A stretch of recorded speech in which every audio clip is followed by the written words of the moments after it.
Well, I think, and I just want to also highlight this to continue on that thread of the outside pressure.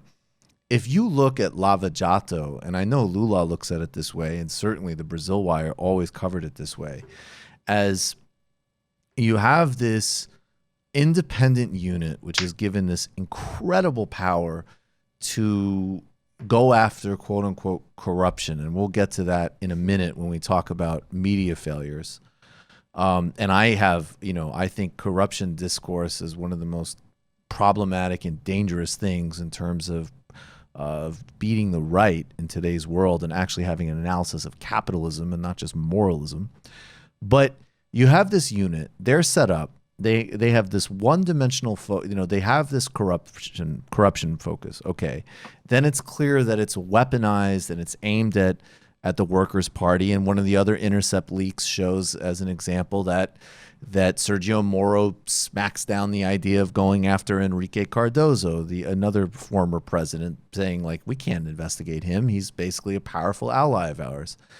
Then you connect this, to 2012 when the Snowden revelations, which is funny, Greenwald's other sort of great accomplishment of revealing NSA spying. The NSA was aggressively spying on Petrobras and Dilma's decision. And what you've done with these state companies is Lava Jato's basically destroyed these huge Brazilian strategic assets and a lot of jobs. Yeah, definitely. Just in 2015 alone, when they were destabilizing the economy to lead up for throwing out Dilma Rousseff, there was a study done that was published in BBC Brazil, which showed that the paralyzation of Brazil's 5 largest construction companies, which Sergio Moro ordered because of corruption charges, that alone caused 500,000 direct job losses, plus over 1 million of indirect job losses. And it caused a 2.5% drain on the GDP growth that year. So that year, there was a 3.8% negative GDP growth. It was a recession. But 2.5%, over half of that was caused directly because of this anti-corruption investigation, because they refused to treat Brazil's most important companies as too big to fail. Instead, they destroyed them. Well, that helped destabilize Dilma Rousseff's government. It helped lead to the rise of the right. Really. And also, it did all of that, and it also, it definitely. I mean, this was another major, and it's not radical. I mean, this was part of PT functioning successfully within the global context of that time, which is that they use these companies not only to create a lot of jobs, which are incredibly important, obviously, but they use them as sort of mid-sized overseas investment vehicles to generate money, which they then invested back in social programs, which of course was part of the reason that they had such incredible accomplishments with reducing poverty. I mean, there's a great clip from several years ago of the Economist, friend of this show, Mark Blythe, at Brown, basically saying that, oh yeah, the Lula Dilma formula is amazing. This is the plan. They use these companies to basically funnel investment into social programs. It's like the winning formula of the day. Yeah, I mean, it's worth mentioning that the U.S. Navy reestablished the Southern Command, the Southern Fleet, like 6 months after they discovered these massive offshore pre-salt oil deposits in Brazil, So I'm sure those two things were obviously related to each other. But Dilma Rousseff, one of the last things she did, before she was thrown out of office, maybe a year earlier, is that she issued a decree saying that 100% of the profits from the state petroleum company would be divided between public education and public health. And it was at this point, Petrobras was maybe the second largest oil, petroleum corporation in the world.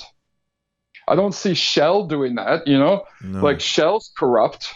Right. And Chevron and these petroleum companies have private mercenary armies killing indigenous people in the Amazon, or like caught on tape bragging about appointing cabinet ministers in Nigeria. It's not like they're squeaky clean, as opposed to the corrupt state industry. But regardless, they're not pumping anything into social programs.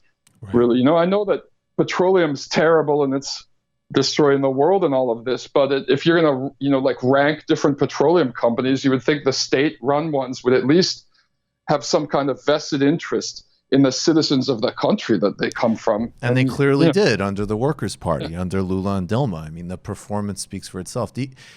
I want to get to the media stuff in a minute, but I mean, can you also connect this? We've talked about it a little bit, but I'd like your take on it. I mean, is there another way of just looking at this, going back to the 2009 coup in Honduras and Hillary Clinton and the Obama administration's support for that, where this is also just a broader culmination of the push that really begins in earnest in the Obama administration, in fact, to just reverse the pink tide? Definitely. And, Yeah. Brazil was always the prize because it's so much bigger than all the other countries in Latin America. So Brazil was like the culmination of all of this, really. I mean, yeah, there's still Venezuela. And I mean, the latest Southcom strategy says the hostile nations to the United States in the Americas are Nicaragua, Cuba, and Venezuela. So they're still going after them. But Brazil, economically, is just a powerhouse. And now that we've basically got a puppet regime in power doing everything that the U.S. asks them to, they got what they wanted.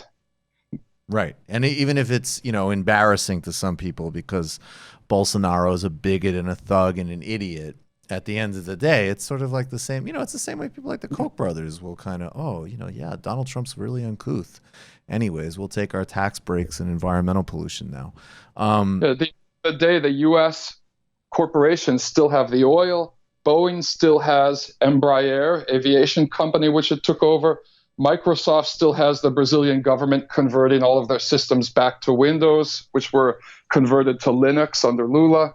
And Monsanto's having a field day down here. So at the end of it, they don't care that much about Bolsonaro being uncouth, being a racist, sexist, rape culture promoter. Right. Of course not. Even if it's, temporarily embarrassing for a moment. You've just watched a Michael Brooks show video, and you can watch all of our full main live shows every Tuesday night at around 7 p.m. Eastern Time, and subscribe to get all of the clips you want. We're covering the globe.